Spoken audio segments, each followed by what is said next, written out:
мистери пакетчета и мистери кутийка. Първо, това е едно много фалшиво фигурка на Лабубу, което да не е мекичка. Защото бяха изкупени другите фалшиви Лабубу, които поне са по-правдоподобни. Да, имаха същата кутия. Айде, отваряй. Сега си имаме едно такова. Синято ли? А, не. Не, жълтото е. То е много грозно. О, май! Вижте колко е грозно. Хора, не си взимайте това, то е толкова грозно. Бе, има някакви карти. Картите са по-хубави от Лабубото. Вижте това. И се надяваме, че поне това ще е по-хубаво.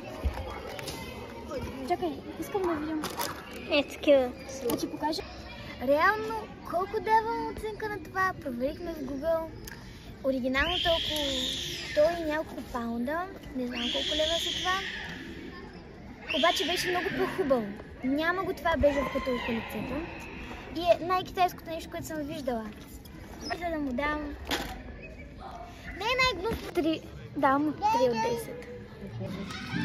Аз много искам зайчето, пайтицата, жабката, не, крокодила и хамстера. Хайде. Не гледай картата, трябва да го усетиш. Да. Така.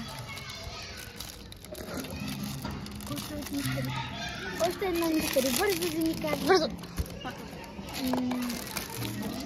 Така. Добре. Чакай. Как мислиш, кое е? Няма дълги уши, което забелязах. Мисля, че е някой от по-плоските. Добра, детко.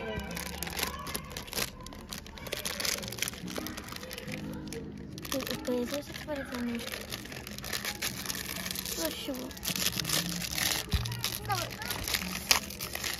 Трудно да е нещо хубаво. Нещо розово е. Чакай, май знам какво е. Това е ленивеца! Виж го! Защо прави така? Не, той беше така.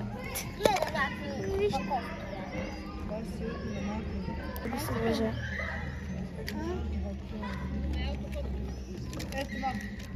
Да, даже виждаш кефайла. Аутогон кефайла. Давай, виждам. Стоп. Крайен резултат. Сега го обърни. Обърни да видим лицето.